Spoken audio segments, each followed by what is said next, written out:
Welcome to the Tiga Tactics Podcast, show about self-defense for civilians by civilians. We discuss all things personal protection, including martial arts, combat sports, and street combatives. Our resident MANs, martial arts nerds, include co-founder of Tiga Tactics and holder of black belt in 9 different styles, Dr. Conrad Bui.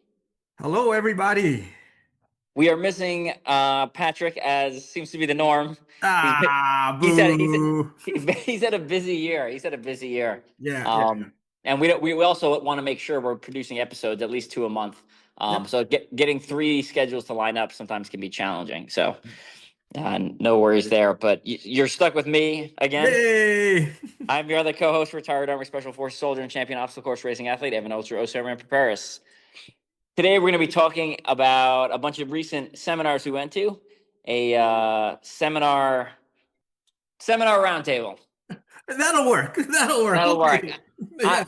We were just talking before we got on the podcast. I just came back from Brazilian Jiu-Jitsu and Muay Thai, and I was just getting smashed in Brazilian Jiu-Jitsu. So I feel like my brain is operating at half speed. Yeah, I had a pretty rough workout today too, so I'm I feel your pain. I feel half speed as well too.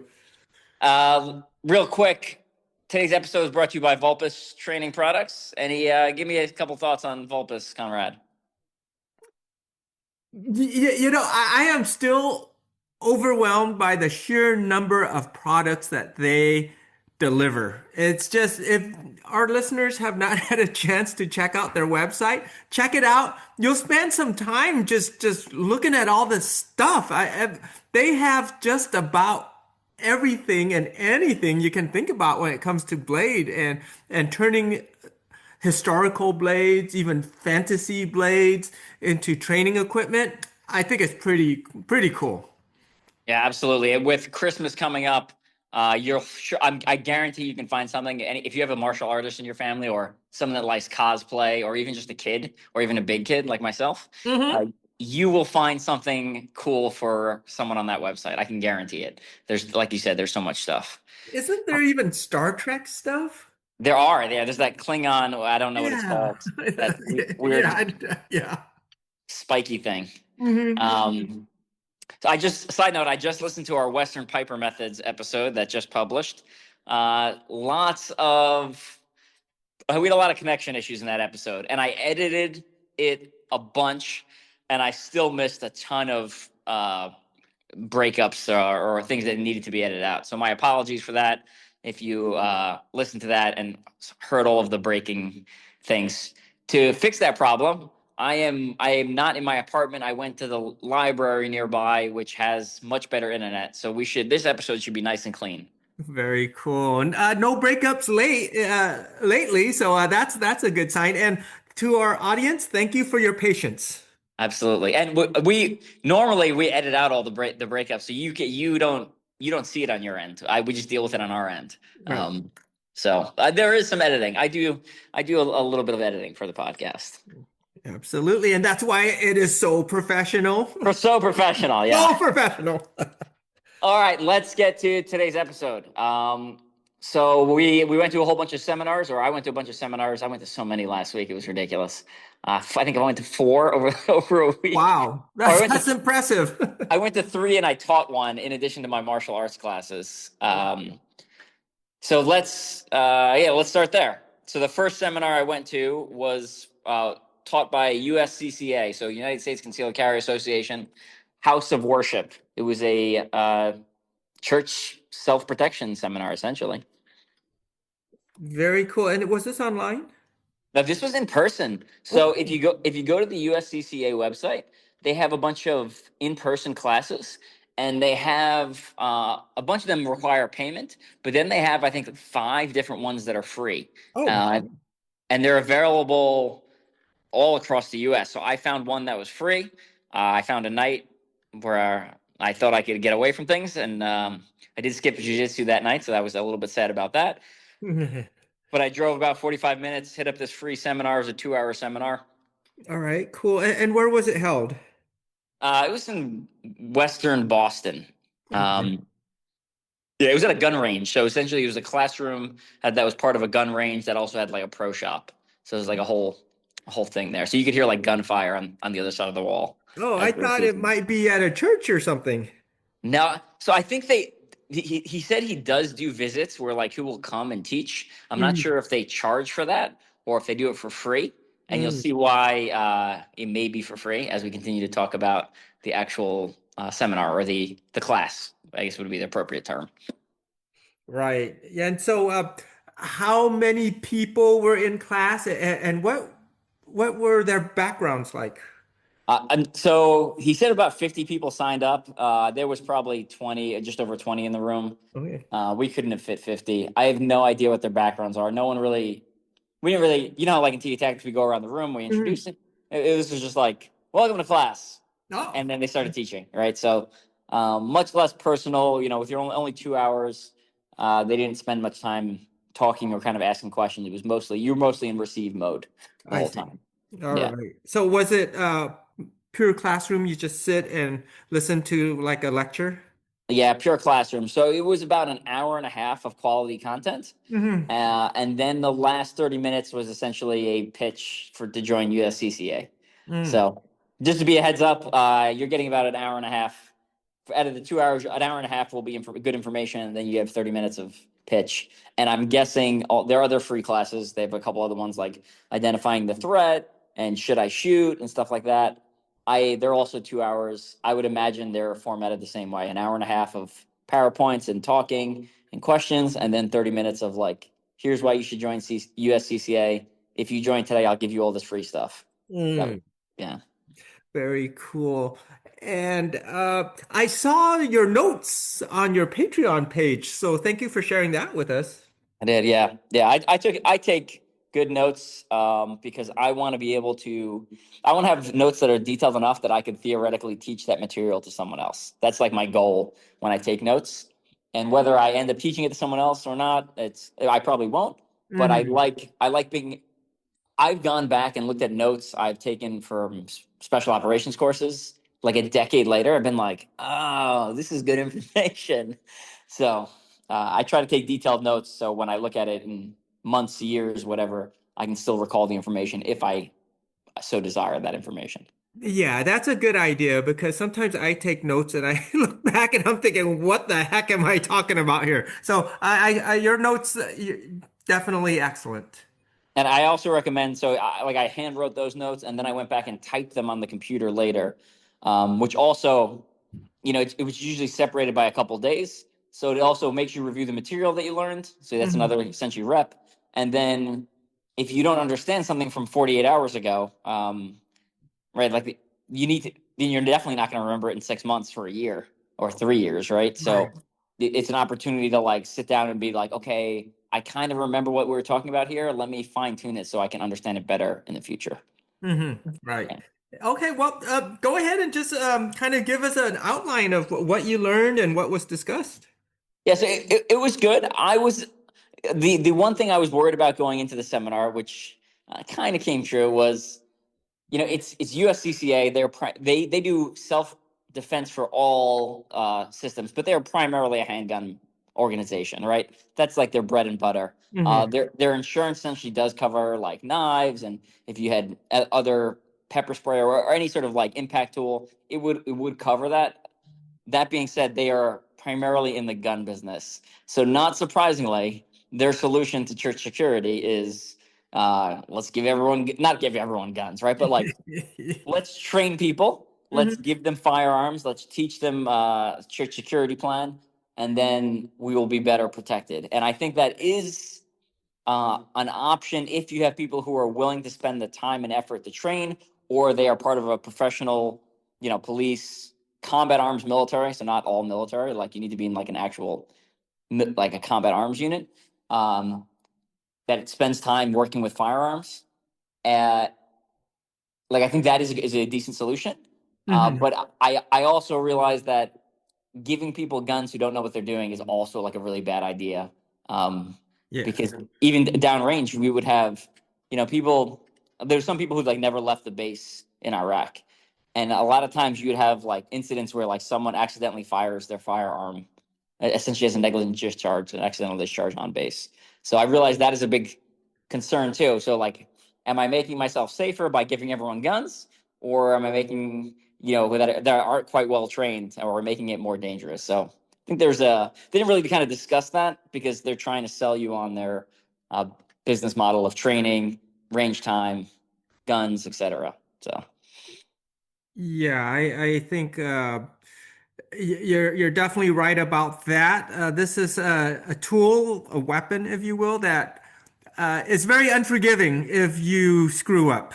right, especially right, like if there theoretically there's a shooting in a church, that is, I'm gonna say that's like hostage rescue level of precision, right? Because you're in a room with Yes. lots of people, they're screaming, they're panicking, right? Like you need to be locked in. There's a famous one from I think 2020 or 2021 in Texas where essentially this guy comes in with like a fake mustache and a trench coat. He's being suspicious, so the safety team is like monitoring him.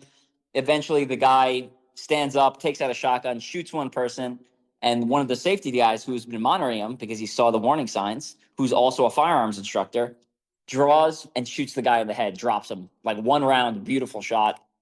Very technical, but he's a trained firearms Mhm. instructor. Right. He's also part of the church safety team. He saw the warning signs, so he was nearby, positioned in a way that he was kind of ready to react to that threat. Um, so overall, I thought their tips were good, right? They talked about safety plans and security, and they talked about things you can do having to do with entrances, kind of like not just arming people. So they did cover some of that stuff. I think they left out some of like the risk of arming people who may not be ready to be armed. And I have prepared. I did a bunch of research one day for like it wasn't one day. It was like 3 days. I like deep dive church shootings, and I pulled all this data and like I basically used the Tiga tactics model. I was like, well, let me figure out what the problem is first before I start developing solutions. Hmm. And I used it to come up with all this data of 20 different shootings over like a decade long period from I think like 2010 to 2020. Okay. And then I made like a series of slides that um, essentially offers possible solutions. And firearms is one of the options on there, but I also offer other solutions because there's a lot of churches that are not going to be comfortable with armed people in them. I mean, it's just the way it is, right? There's some people who are not going to be comfortable with that. So Yes, yes. And also depending on the volunteers, the level of training that they have or may not have. absolutely, absolutely. So overall, I thought it was worth your time. I would not almost like everything, right? I would use that as one of your inputs, and not your only input. So I would take that. You can definitely learn some good lessons from there. Put it into your maybe put into some take some notes and put it into some of those practices into your church safety team. But I would not like go in and carbon copy exactly what they say and not look at other resources or options. So that's kind of my assessment. All right. And is this course that you took on the church security, is this like standard for USCCA or is this an individual person presenting their approach? No, I think it's standard. The slides looked kind of standard, and there's multiple across the region, across the United States. So I think the slides are pretty standard. Obviously, whatever your instructor says, there'll be some variability there, Hmm. but I'm pretty sure it's standard. All right. And anything you would take away for use in the future when you have your own church? No, it was. I would look over my notes again. Um, did they say anything that was new to me? I don't think so. But I've also researched the topic, and I have a background in security, right? So, like, if you don't have a background in security, there might be a lot of like new stuff there. I did like kind of like take a couple notes, like as far as just things like as reminders to myself. Like controlling entrances and exits and greeting people. A lot of Mhm. the stuff, like a lot of stuff I know already. It's always good to hear material that you understand and know, repeated by someone else who has also studied the concepts and material. So All right. And it sounds like the course focus on more like lethal threat, active shooter type of scenarios. Were there any discussions about less than lethal threats or people who are just physically violent and may not require you to place a round inside their head? Not that I remember. We did talk a little bit about medical, but again, it was focused more on that trauma aspect. Um, so not really, and that was kind of the other problem. Like most church safety teams, security teams, whatever you want to call them, most of like the chance of you actually being involved in the shooting is very, very low. The chance of you having to render medical aid, AED, old parishioner has a heart attack, there's a fire in the church, there's some other issues, right? Like those stuff is high. Mhm. So I think if you're going to do a security team, it needs to have a well-rounded approach. And then also, like you said, like what if the guy's just being loud and doesn't require, 357 through his face, right? Right, Like right, yeah. you Pretty might need hairy. to know some grappling. You might need to be able to some control. You might once you get them under control, you might want to go to the Tiga Tactics Instagram page and check out our expedient handcuff video we made with Yes, 550 Dord. right. That would come in handy. Yeah, yeah, absolutely. So All yeah. right. Anything else to you want to talk about at that USCCA event? No, I think again, it's free. I think it's worth checking out. I think USCCA is a great organization. I think it helps encourage people to take a proactive role in not only defending themselves but defending others. And I think they have some great resources. I am currently not a member. I will. I plan on becoming a member at some point because they do have a bunch of like free online class, or not free. Their membership, you got to pay for their membership, and then you get a bunch of their online classes. So Hmm. I think I'm going to binge a bunch of their classes this coming summer. Very cool. You know me, I'll sign up and just aggressively watch training videos for like 3 months, and And you mentioned they have five free classes similar to what you attended. What are the other topics about? the other topics were. Give me a second. I took notes. Where's my schedule? Did I delete my schedule? That's not going to go. Oh, here it is. Here it is. The other topics were how to identify a public threat, aftermath of self-defense incident, Hmm. develop a personal and home protection plan, should I shoot, when can you use force? So what is that? 5 classes plus the House of Worship one is six free Hmm. classes. Yeah. That's pretty cool. That sounds like a good selection of free classes anyone can take, huh? Yeah, and the instructor was very good. I get to give him credit. He was he had been in. He was actually, I think, he used to work at a bank and was actually held up at gunpoint at one point, which Hmm. is why he started pursuing this path of training firearms and teaching for USCCA. So the instructor was very, very good. I thought again. I think and you only have 2 hours, right? So how much content can you squeeze in there? Um, so the content was all focused towards firearms, active shooter type stuff. But if you really want church security, church safety, you need to expand that out to a much broader concept. And I should actually record me talking through those slides I made at some point and probably put it on my Patreon. Maybe do a webinar. I don't know. Let us know what you think. I think that would be a good idea. Definitely. All right, let's move on to what you went to, or something really cool, also having to do with firearms, called Yeah. Guardians of the Bay. Tell us a little bit about that. Yeah, so this was a training event put on by the San Francisco Sheriff Department where uh, 9 SWAT teams from the Bay Area participated in 9 different scenario training uh, events. And so yeah, it was all over the place in the Bay Area. Where I was stationed was at the Civic Center Courthouse. It's the Superior Court of San Francisco. There was nine, or I'm sorry, 6 stories, 6 levels to that building. On any given day, about 700 people work out of there. And we had an active shooter scenario.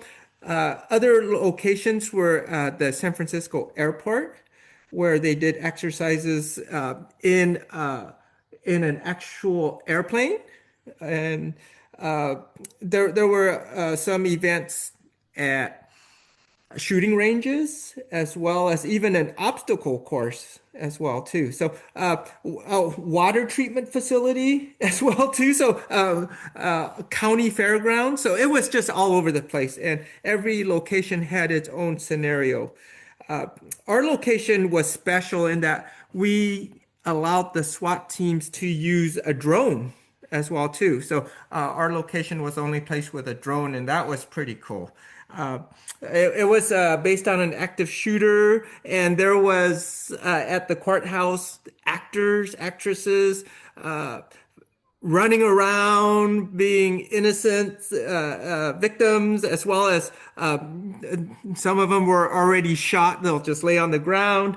There were also there was the San Francisco Fire Department there, as well as local EMT as well. So it was important that the fire department kept repeating that it was important for them to know how to work with the SWAT team in situations like this and know what they can or can't do, know when the area is secure so they can send in the EMTs and things like that as well too. So very interesting. I was stationed in on the fourth floor in the stairwell as well too. And so we had some very sophisticated high-tech targets where it was a shoot no shoot scenario. We used lasers on the M4s, and the targets were reactive targets. So if you shot the laser where it needs to go, it would register.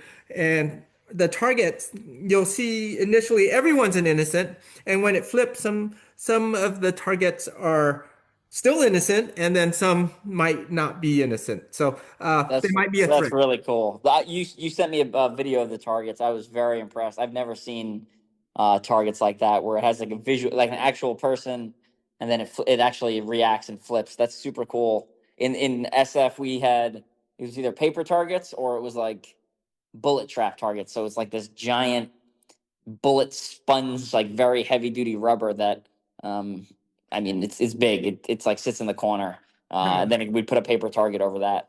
I've never seen the reactive targets. And the only other thing we used was simunition. So the Mm, lasers was pretty cool. It allows you to the benefit is obviously is you can go into actual environments, right? Like theoretically, the SWAT team may have to do an actual mission in that exact place that you were at. exactly, exactly. And yeah, you didn't need an environment that could receive simunition rounds, so you could do it anywhere with the laser. Uh, Right. yeah, and so it was very cool. I most of the targets were no shoot targets, and so, I was one of the few operators operating a shoot target, as well as there was one role player at the end who had a target on their chest as well too. So it was very diverse as far as what the SWAT teams saw and the stress that they experienced. Uh, it was very So cool. It was very cool to watch all the teams and the different tactics they used as well too. So were you actually a role player, or were you just like operating the target and then kind of sitting in the corner of the room? What was your actual role? My actual role was I was in a stairwell with a role player, and and my partner was the role player, and I had to activate the target. So Ah, okay. yeah, it required that I made sure that the SWAT team member, whoever engaged the target first, they had eyes on the target, and then I would switch it. So I had to switch it at the right time, and I Got it. didn't want to give them too much time either. So as soon as I recognized that they had eyes on the target, I would switch it, and then the officer would have to make the appropriate decision whether to shoot or not shoot. And yeah, it was very interesting. And we talked about like how if there's at a church or a house of worship, something goes down, active shooter, and your security team might have to intervene. And if everyone's using firearms, how how delicate that situation is. There's a lot of things that can go wrong, and there's a lot of variables, especially people running around, noise, screaming, injured or dead. bodies laying around, things like that. And so all that stress, it can cause people to make mistakes and Absolutely. things like that. And even though these were just scenario based, there were mistakes made by trained officers. You know, let alone now we're talking about security detail at a church who knows what kind of training they have. And so when a live event like this might happen, I could only imagine there's a lot more mistakes that happen. Absolutely. Yeah. Yeah, I mean, that's the reason we train and we train and train and train and train. And there's a reason that hostage rescue is generally reserved for the people who that's like their, I wouldn't say that's the only thing they do. That's their very, very narrow specialty. They do other, some, those guys do other stuff. But like if there was a hostage rescue situation in Iraq, they wouldn't send in the 82nd or the 101st, like a regular unit. They wouldn't even send in special forces. They would send in the top tier, hostage rescue guys, like Mm. Delta, essentially. So, Hmm. like unless something was imminent and like you had to breach, unless there wasn't time to bring those guys in. Like SEAL Team 6 or Delta would be the guys handling that. It wouldn't be like normal SEALs. There's because that's how delicate the situation is. That being said, uh, anytime you enter a house in Iraq as part of a raid, there is like shoot no shoot. Um, but it's not. It's hopefully or should the probability of having to be like hostage rescue where like someone's holding a gun to someone else's head is very very low. Like I don't know anyone who has a story like that from my deployments. So or friends. Yeah, I can only imagine how crazy that situation must be. Uh, I do want to talk about the drone that they used. I remember, Yeah, please. yeah, I remember the first scenario, the very first scenario. My partner and I were waiting in the stairwell and waiting inside the door, and we hear that drone coming up. I could only imagine if you were a bad guy and you heard that drone coming up, looking at for stuff, because you could hear it moving left, right, up, down. That must be one scary, scary sound because you know a lot of professionals coming up after that drone. So that drone was very cool. It's very interesting to see how some teams used it very effectively. I mean, they used the drone, sent it down there. The drone was able to identify the innocents versus the threats as well too, and that's a great way to use a drone. You know, I Yeah, very cool. That we were just kind of the last time I was in a special forces unit, we were just kind of getting involved in that as far as like playing with micro drones. Like Mhm. how for the people, how big is the drone that was flying through? Oh, about the size of a laptop. Okay, see we had ones that were even smaller that were like 3D printed, like the size of a small book, Mm. um, or maybe like one of those really large phones. You know, like the phones that are like they're so big that they're not a tablet, but it looks at the large end of a phone. Like a phablet, I guess. Yeah, like we had a couple like that were 3D printed. Wow, 3D printed. Yeah, yeah. Interesting. So we had a guy that was like in my one of my units was like drone racing was like his hobby, and those are the people who do the best, right? People who have a natural passion for it, but are Mhm. also in a job that allows them to explore and excel in that. So. So did you use the drone at all? I didn't use it on any of my deployments because it wasn't a thing yet.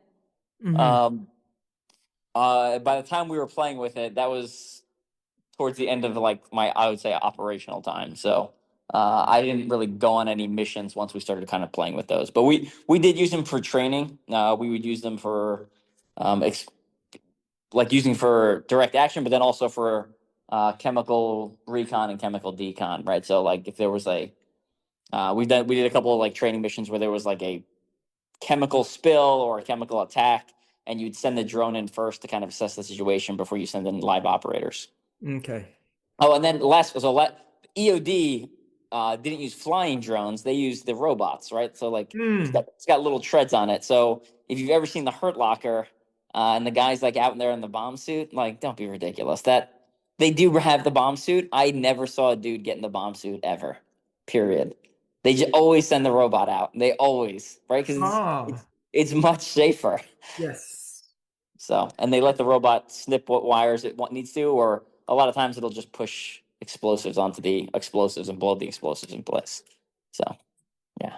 Right. I imagine in the future they'll send up the drone not just for recon, but as well as threat neutralization as well.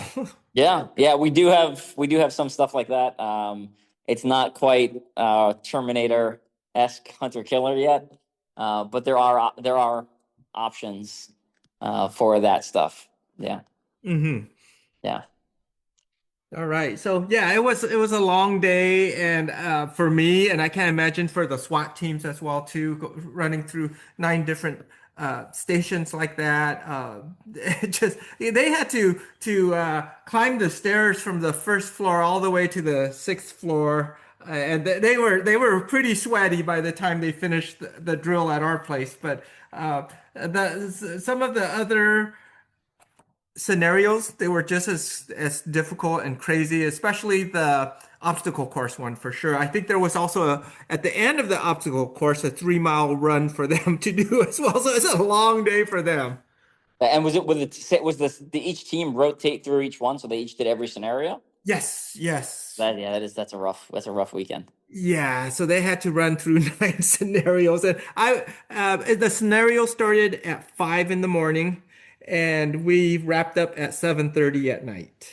Very cool. How did you end up getting connected with this? Did you volunteer? Did someone seek you out? What was the Yeah, I'm process? with a training group called the Tactical Solutions Academy, and the owner of the group, Paul Lozado, he is legendary cop in the Bay Area. I know Paul through the martial arts, and I started becoming a student of his with firearms and martial arts too. We're always talking about martial arts, but he's teaching me about his firearms and things like that. So he was he's very close with the police department as well as the sheriff, and so they hired him to run one of their scenarios. Very cool. Very cool. And how much did they like how much were you exposed to before and after? Like did you meet the teams or anything like that beforehand, or did you like sit in on their mission briefings? Yeah. And did you So get to hear their after action reviews, like their post mission stuff? yes, yeah, definitely. I didn't meet them beforehand. I didn't see how they were briefed on the missions. Sometimes there were the people on my team who did hear that. Sometimes they would say, "Wow, this team was not briefed very well. They came in not knowing what was going on." And some teams were briefed well. But I got to listen to all the after action reviews, and that was cool. That was cool sitting in on that and just listening to them talk about the mistakes and how they'll fix it.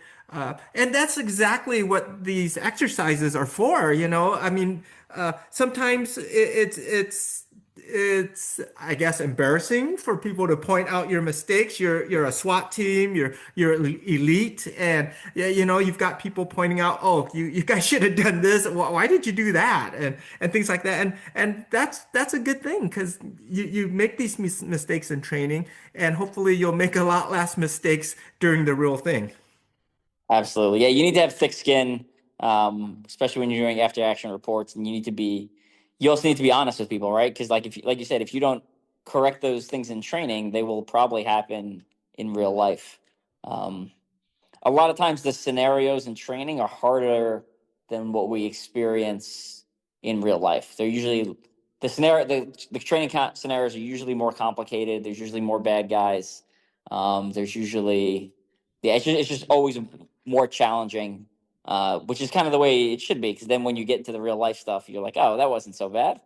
We only one bad guy. That's not bad. You know? Right. Yeah. Exactly. Exactly. Oh, he's poorly trained. He doesn't know how to punch. Great. Right. I'm not clearing rooms and fighting a brown belt in jujitsu when I get into a grappling match when I enter a room with a bad guy. So yeah. Right. Well, it's just like what you've said in the past. It's not that your team is so good. It's just everyone else is so bad. It's terrible. Yeah. Yeah. Yeah, and so I'd like to share three things our listeners could take away from my Yeah, that was gonna be my next question. Go for it. 15-hour event there. So I talked about this already. Mistakes are good. If you're training and you're making mistakes, that means you're growing. If you're training and you're not making any mistakes and you're just kind of comfortable all the time, uh, it's hard to grow. Or if you do grow, it's very slow. So go ahead, push yourself to where you're making mistakes, and that might mean putting yourself in uncomfortable situations. And mistakes are good. And what you said, you can't have a big ego. Be humble, make the mistakes, and that's how you grow when you correct it. My other takeaway would be in the after action reviews, every time the trainers would talk about you guys had a great 360 or your 360 needed work or 360 again, the awareness, being aware of what's going on around you. When you're by yourself, of course you're not going to have the full 360, but you can have as much awareness as possible. And the last thing is teamwork. If you're going out with family, it's kind of good to have some kind of plan, if something happens, generally, where should you meet up? With my family, we meet back at the car. And if there's some bad situation, that's where we're going to meet up. And so at least have some kind of plan with your routine team, which for most civilians and most non-law enforcement, that's our family. And so that teamwork super important, and that's a thing that really made or broke these SWAT teams was wow. Some teams very coordinated, they work together super well, and some teams they could use some work tightening things up. Yeah.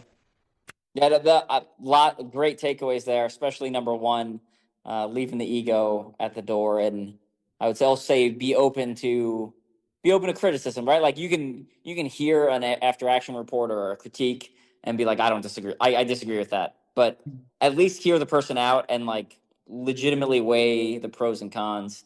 I know, right? So I'm a special forces guy. When I started uh, teaching at the combatives gym, we taught room clearing as part of like the curriculum for combatives because you need like a basis of it in order to get to like the hands-on stuff. So that stuff wasn't graded, but we did teach it so that people would not look like complete garbage coming into a room. And our head civilian instructor, he had a different way of doing a couple of things, and I was like, oh, that's interesting.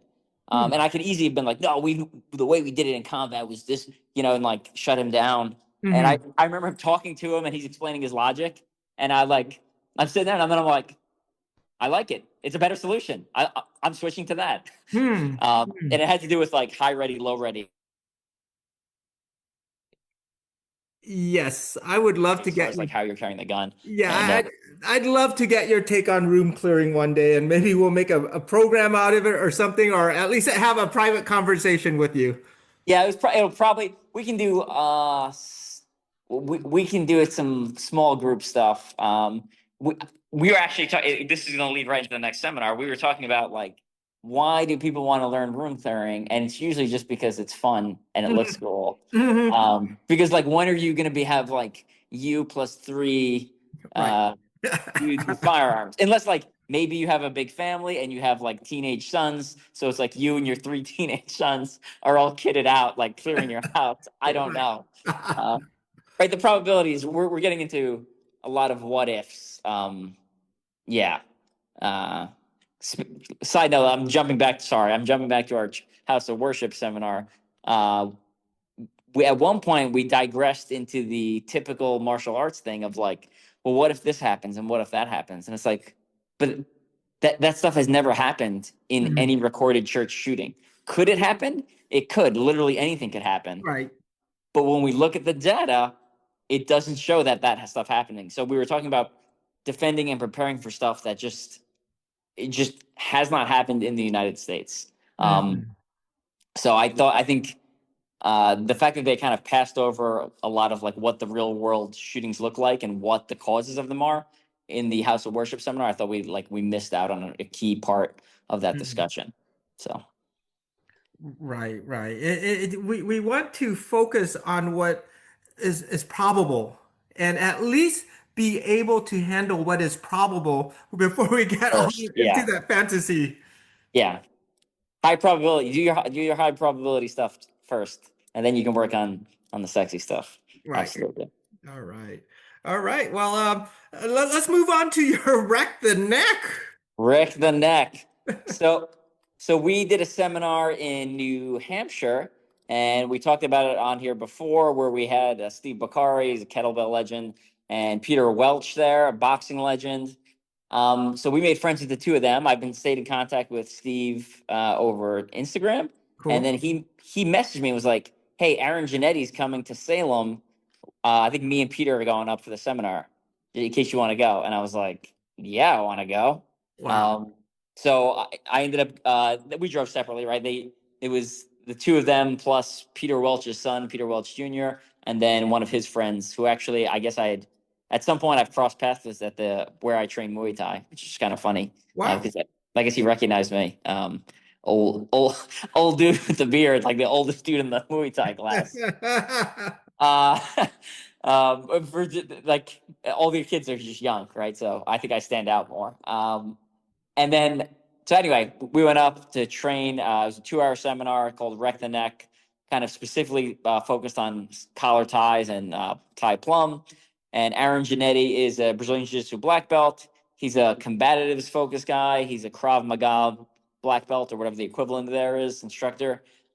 He's friends with the guys from Shivworks. So Brian, one of the other black belts that the main black belt that teaches for Shivworks with Craig Douglas. He's friends with him. So they have a lot of very similar approaches. And Aaron, I think most people, or at least I know him from something called Knife Control Concepts.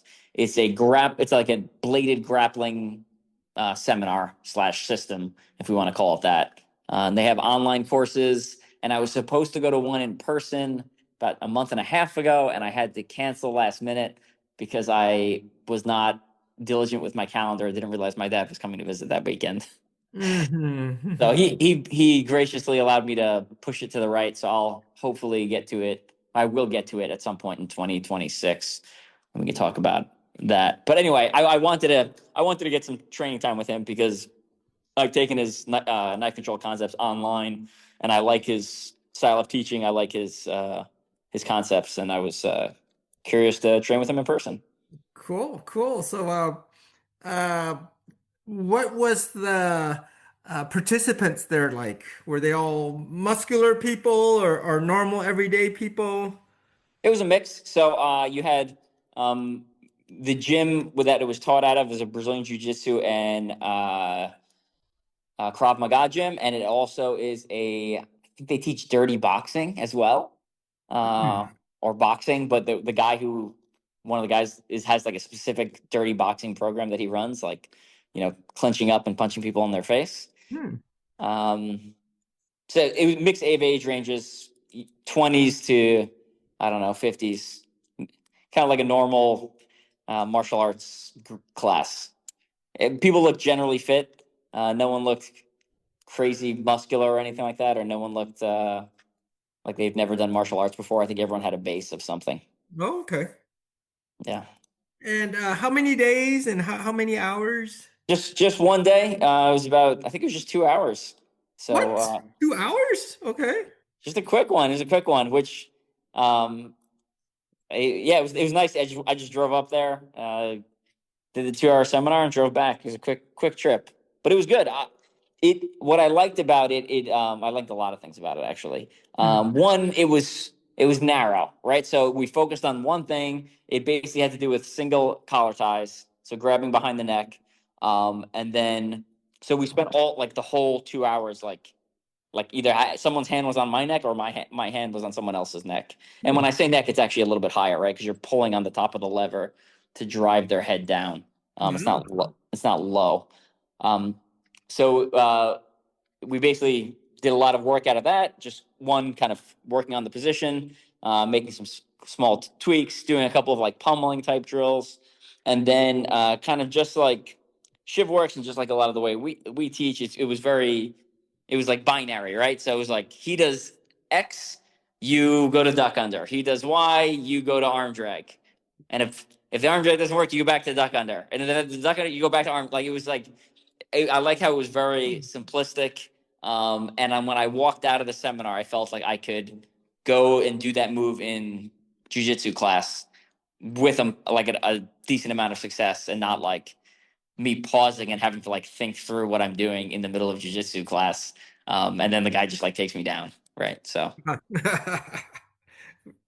Very cool. So, what was the format like? Would they show some moves and you go live, or how was that done? yeah, I really like Aaron's method of teaching. He would showcase the move, explain it, and then he would have us drill it, and then nothing super live. It was, I'd say, kind of like the Tiga tactics, smooth, maybe a little bit not quite fast level, but maybe smooth plus.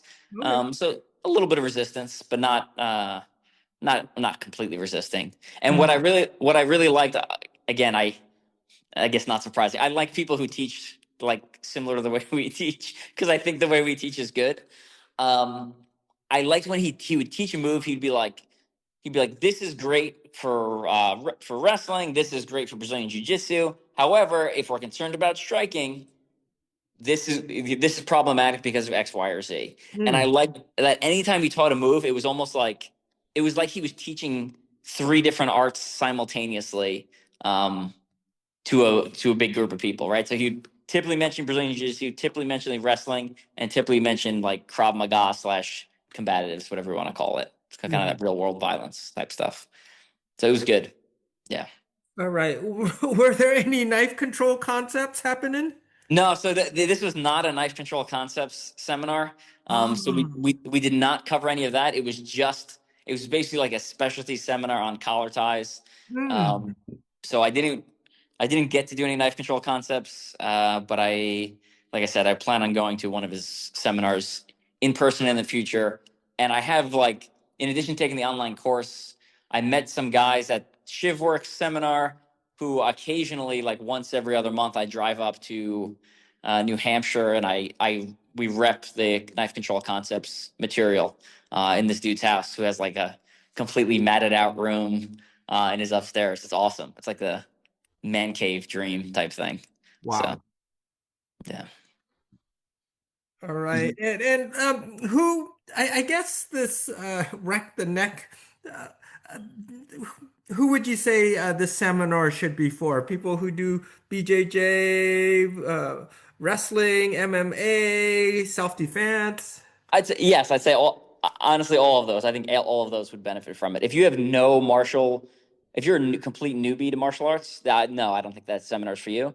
But if you train any grappling art or any kind of combative type system, Krav Maga, combatives, etc., something that's kind of focused more on real world violence and less on sportive. Like I guess so you could use some of it in sportive, but it was mostly it had to do more with like a tie up. So more street combatives type stuff. Be for them, not for new people. I think for new people, it was just, we didn't talk about pre-attack indicators. We didn't talk about situational awareness. We didn't talk about all that stuff that's important. We didn't talk about simplicity of some of the moves. It was just like, here's something you can take and plug into your existing art that may help you in your training and sparring. Very cool. And what did Peter and Steve think about it? They liked it as far as I could tell. I only got to talk to them for a little bit at the end, but I know Peter and Steve are both older, and they like short seminars that are to the point. So Steve was like, he's like 2 hours. That's right up my lane. He's like, I'm all in. He was really excited for the short seminar, so that's why I think that's why they drove up. So, and I really like we were talking about with the Guardians of the Bay. Being humble and being willing to learn from other people, I think is just so important. Um, it it prevents you from getting stuck in that bubble and prevents you from like Mhm. buying into all of your own BS, right? Like, Mhm. you want to put yourself out there occasionally, even if it's not like going into a ring or going into combat, or like you want to put yourself out there, like be a student again. I think being a student in any art I think makes you a better teacher as well, and reminds you that like, when something's new to someone, sometimes it's hard. It's hard to do a weird movement if your body is not used to that specific movement.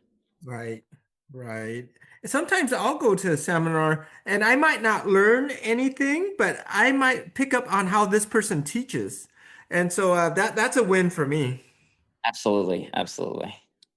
And I did. So I mentioned that I thought I could pull some of the stuff off in jujitsu class. So I went to class Monday twice, and I went to class on Tuesday, and I got a couple of the moves. One of them I got directly.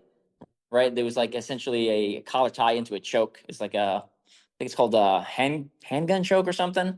Hmm. Um, I got that one directly, but that was against a white belt, so I don't know if I should count that. Um, Hey, I count it. and then I didn't get the exact move, but I used the concept that Aaron taught on a brown belt, and it worked. Hmm. Uh, which I was shocked because I think I've gotten this guy once before, and I got him like very early in when we first started rolling. So essentially, it's a collar tie, and you essentially go for a sweep. But Aaron's like, you don't even have to be good at the sweep. He's like, you just have to pretend like you know what you're doing in the sweep. Like literally, just kick the dude's leg. And when you kick the dude's leg, like people base out, they lean forward, which opens up their neck. So that's what I did. I had the collar tie. I kicked his leg, not knowing what I was doing for the sweep, and then I shot for a choke, and it worked. I was like, damn, like that was really good. I got to use this some more. So I was really happy with his method of instruction, and then again the simplistic nature of it that I could bring it into my class the following week and have some success with it. Wow. Wow. He sounds like a good instructor if you could just go and use it against someone very skilled, the next day. So that's incredible. Yeah, yeah. So I'm looking forward to knife control concepts, and yeah, we'll be back. We'll be back talking about them in the future, and I'm sure I'll have good things to say. All right. All right. Well, let's move on to your next topic here, the seminar you gave last week. Yeah, so we'll keep it kind of short, but I did a webinar. Phil, we talked about it on the two podcasts ago. Phil Elmore and I were doing a webinar, and close range is the only range, basically a close range fighting webinar. And it was last minute. Phil got sick. He had kidney stones, so he had to go to the hospital. So it ended up being just me. So I taught the seminar by myself, which was fine because I had prepped a lot of the material, so I was planning on doing a good portion of the talking anyway. But it was kind of like a little bit of a last minute scramble those last couple hours before the webinar to get things going. But yeah, I thought it went good. I talked a lot about pre-attack indicators. I mean, you were in the webinar. I talked a lot about situational awareness, trying to give some like practical tips. And then it wasn't the Tiga Tactics toolbox, but I'm sure you could see heavy influence from the Tiga Tactics toolbox. A lot of that, like, here's a couple of simple moves. Let's rep them. Let's do slow, smooth, fast. Let's focus on some, limited set of techniques. So that Hicks law of like, if I only have a couple techniques, I just execute them violently. Let's work through that. And yeah, I talked for about an hour and 40 minutes, and the recording's available. If anyone listens to this and decides they want to jump on the recording, I can still offer you the book with the Combatives Blueprint book with the recording. I think we were charging 49 or 47. I can't remember. I'll have to double check the price. But if anyone wants to get in on that, I can send you the recording. So you won't get it live, but you'll be able to observe the material. What are your thoughts? Because you sat in on, I think, most of it, right? You had to go a little bit early. Yeah, I thought you did a good job. That last minute scramble, that must have been very tough for you, and you made it happen. Hey, I was impressed that you just pushed it through, made it happen. I think the participants enjoyed and they learned a lot from your webinar. Uh, solid information as always. And maybe our listeners might know a lot of it, but man, it never hurts to review this stuff. I believe I just can't review it enough. So I was very impressed with your presentation. I was very happy to review all this information. And just like what you say about me when I teach you pick up some different ways to teach, and when I watch you teach, it's the same thing as well too. Oh, I like the way he presents that, or I like the way he talks about this subject or approaches that subject. So I picked up a lot of stuff, and of course, when you moved into uh, the more active portion, that was terrific for everyone. I saw there that people were participating, working out, and things like that as well too. So I know you gave me access to the webinar, but I went ahead and paid because I want another copy of the book, and I recommend our listeners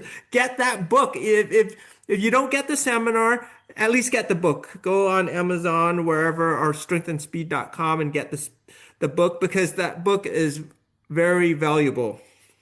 Yeah, teamstrengthspeed.com is the website. Teamstrengthspeed.com. But yes, you are correct. And Christmas is coming up, or Hanukkah, or whatever holiday you celebrate. So, you know, great opportunity. If you have a martial artist in your life, this is a like an easy book that you can give to them, and I guarantee they will learn something because the range of topics is so broad. Hmm. They will 100% get something out of the book. So Correct. I agree. yeah. All right. It was the one thing I realized as I was doing the webinar. I realized how much I missed teaching with you and Patrick, because one of the things I was very nice about teaching live seminars with you is we'll go back and forth, and even just like a minute or two to like collect your thoughts and like figure out what you're talking about next. It's just like a nice break, or even just to hear someone else's voices. Like after talking for an hour and 40 minutes basically straight, I was like tired of listening to my own voice. I was like, man, I wish I had someone else to talk, So I when we do the live seminars, it's cool to be able to be like, even for just something simple. Hey, Mhm. Patrick, teach knee strike, or hey, Evan, teach eye Right. wash, right? And you just kind of like, it gives you a couple minutes of break, breathe, get a sip of water, collect your thoughts. All right, what am I teaching next? How am I going to focus on that? What are some key points I'm going to cover? And then you Right. jump right into it. So I did miss that. I did miss that. You still did pretty good on your own, Evan. So well done, well done. I recommend our listeners get the recording. So it's something that you can not only is good for yourself, but share it with your wife or husband or children. It's good for the whole family and friends and relatives as well too. Absolutely. Speaking of webinars, we have the Tiga Tactics calendar was released. Yes. Or at least a draft of the calendar. I think some of the details maybe still be missing, but I think all the dates are on there. Right. Or not all the dates. Most of the dates are on there. Yep. Go to the Tiga Tactics Instagram. Tell us a little about the webinar we have coming up. I believe January 11th. January 11th. We're still finalizing the title, but it's basically about how to make 2026 as productive as possible. If you set goals, if you have some kind of project that you're working on, whether that's mental, physical, spiritual, or in martial arts, we're going to help you reach those goals. Myself, Evan, Patrick, we've all accomplished a lot, and we're going to share with you our secrets, our methods of how we achieve our goals. Yeah, I voted for the name Goal Setting for Warriors. We'll see what name actually comes out. But that was Patrick's suggestion that I preferred. Uh, Hmm. but but yeah, it's going to be a lot of, just like I think all the other stuff we teach. I think it creates a model for success, and you can export that model to literally whatever you're trying to achieve in 2026. So uh, it's going to be a ton of great information. Again, I look at how much you've accomplished in the world of martial arts. It's literally insane. Same thing with Patrick. So it's just going to be chock full of good tips and tricks and values to push you forward to whatever your plan is to 2026's goals. I'm looking forward to it.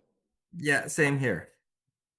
We Uh, also, I'm sorry, yeah, please check out tigatactics.com or our social media. We do have that calendar up, so please mark your calendars. If we're anywhere close to you, please come and hang out with us. Absolutely. And then I know that most of the calendar's full, but there is opportunities if someone wants to host us. Is that correct? Yes, yes, please contact us. If you'd like us at your martial arts school, your church, your business, your organization, your Boy Scout group, whatever, hit us up because we just want to empower our community, our listeners, as well as just anyone in our classes to have I want to say, I don't want to say just better life, but a life where you're empowered. And if you ever have to use skills, we want to get good people with those skills and empower them to be able to take care of themselves and their family. Every time we do a seminar, it's one of the best weekends of the year for me. I have a ton of fun. I feel like people walk out feeling more prepared. They feel better, and I always walk out with with like some new friends, which is, I mean, it's surprising for me because like a couple of years ago, I was talking to my wife, and I was like, I think I'm good with friends. She's like, what? I was like, I have enough friends. I'm good. Like, I don't need any more. She's like, who says that? I was like, I don't know. I have trouble keeping in touch with people. I was like, if something happens naturally, that's fine. But I'm not like I'm not like pursuing new friends. And my wife thought it was really funny. And every time I go to one of these seminars, I come out with like, again, I come out with like, there's naturally occurring. It's not like a forced thing where like I'm like now we are now friends. We have to stay in contact. Like Steve Bakari, we message each other on Instagram every couple Mhm. of days. And it's just Yeah. like it's just really cool to kind of connect that way, even if you're like me and tend to be more introverted and antisocial sometimes. Oh, same here, same here. And I look at the martial arts community and the Tiga tactics community. We're all family, and some of my family members I just haven't met yet. Oh, that's good. That is good. Good stuff. Final shout outs we need to give Conrad. Please, again, check out our calendar and just mark all the webinar dates and any dates where we're close to you and come hang out with us for 2026. Sounds good. Again, check the show notes down below. I'll drop links to my books. Combative's Blueprint, great Christmas gift. Tiga Tactics Run If You Can, Destroy If You Must, great Christmas gift. Buying people an online training course that you do as a family, great Christmas gift. Go back and listen to our Christmas episode from last year. We have a ton of great suggestions for buying Christmas presents for people. Some of them, which I came up on the spot and I'm like particularly proud of. So go back and listen to that episode because there's some really good suggestions in there. And then on top of that, if anyone's interested in learning Western Piper or Medusa, my Patreon page has that stuff available. You can, again, that link's down below. And by the time this publishes, Western Piper Methods Level 2 book should be available. Again, order through me, teamstrengthspeed.com. And then And a quick shout out to Tenneco Knives for their awesome knives. We've got I'm hopefully working a couple of collaborations with them, which should be cool. No 100% yet, but it's heading in that direction. And then another shout out to Takedown Apparel. Some custom sportswear there for Brazilian Jiu-Jitsu. all right. Dang, I was just gonna say, if you're wondering how Evan gets so much done, I swear he has a twin. And I just like staying busy. I don't know. I feel better when I'm doing stuff. Absolutely. Yes. Same here. All right, we'll let you guys go. Thanks for listening. We will see you one more time, or listen. You'll hear us one more time in 2025 before we kick off 2026 with the webinar. All right. Take care, everyone. Later. Hey guys, Conrad and I finished recording the episode, but after we finished recording, another event popped up that I wanted to share with you guys, and I wasn't going to have a chance to record a new episode before the event goes off. So Monday, 29 December at 8 p.m. Eastern Standard Time, I'm doing another webinar with Phil Elmore. This is the pop knife webinar. If you're not familiar with a pop knife, it's essentially a box cutter. So it's like a disposable razor blade you put into this like tiny sheath. Webinar is at 8 p.m.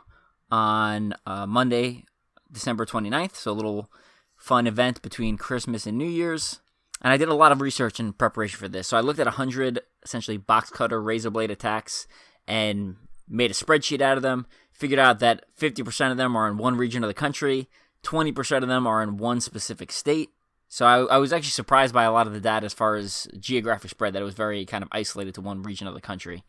And also started looking at like the types of attacks and like the actual death toll from razor blade attacks, and it wasn't quite what I was expecting. So I know I was talking to some friends like, oh yeah, razor blades are so deadly, and then you start looking at some of the data, and they're very messy. It tells a different story. So I'm going to run through all that data on the actual webinar. We're going to be talking a little bit about defense, mostly using those statistics and bringing you some great facts. And then we're going to be jumping into the offense. So if I was going to carry a pop knife razor, something that's very short and legal and I think everywhere because the blade is so small. If I was going to carry that for self-protection, how would I carry it? How would I use it? What does using it look like at range versus up close? And kind of how that plays out differently. So again, if you like Tiga Tactics, which I assume you do because you're listening to our podcast, I continue to use that Tiga Tactics model just because I think it fits so well with everything, that mindset, skill set, tool set, pyramid of personal protection, whenever I look at like a new style, new system, or something like this, a pop knife. So if you have that base, you're gonna really like the data I'm bringing you and the techniques I'm bringing you. Very simple, something you can use effectively, but supported by data and from researching attacks. So yeah, I'll drop a link down below. I'll have details on the information. You'll have to contact Phil Elmore to get signed up. I think it's $47, and it comes with not only the webinar, which you'll get me live. I'll be doing the majority of the teaching. Probably take about an hour and a half. But Phil is also writing like a companion book, so you'll get a book. I think I'm writing the forward to that. Phil's writing the main body of that. So you get a little bit of both of us, and you're gonna get a great webinar and a companion book, digital PDF to go along with it. If you do plan on attending, I would recommend bringing a pop knife. So one of the pop knives, you can buy them from Home Depot. They're literally like $1 or a couple bucks, depending on how many you buy. Or if you want to get fancy with it, Phil has the store, Engines of Mayhem, and it has a bunch of like fancier pop knives. So ones that are like wrapped in specific, skulls or whatever, and then ones that has like this nice 550 samurai wrapping. So I'll drop all those links down below. Anyway, I hope to see you December 29th. I think you guys are going to love it. And, yeah, we'll see you there.